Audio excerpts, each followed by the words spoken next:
La sua raccolta di poesie contribuirà all'impegnativa opera della SAMSI, l'associazione nata per raccogliere fondi per la ricerca sull'atrofia muscolare spinale, malattia che colpisce fin da piccoli.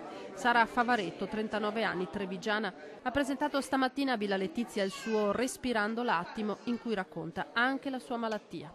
Ti indebolisci i muscoli, non ti porta a respirare, ma forse ti fa capire tante cose della vita. Ogni 35 persone c'è un portatore sano, quindi è una malattia che è parecchio diffusa. Pare che adesso ci sia finalmente stata una scoperta importante, un farmaco per i bambini, però per i bambini piccoli, che possa aiutarli. In tanti hanno voluto esserle accanto oggi, mamma, papà e i suoi 3 nipotini per cominciare. Indimenticabile, davvero.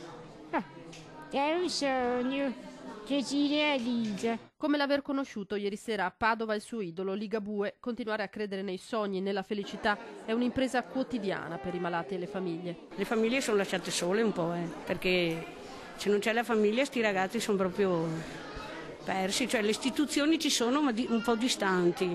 Parlano, ma devi rimboccarti tu le maniche. Fino adesso ci siamo arrangiati, insomma, non è facile. Però, pur di vedere lei felice, facciamo tutto.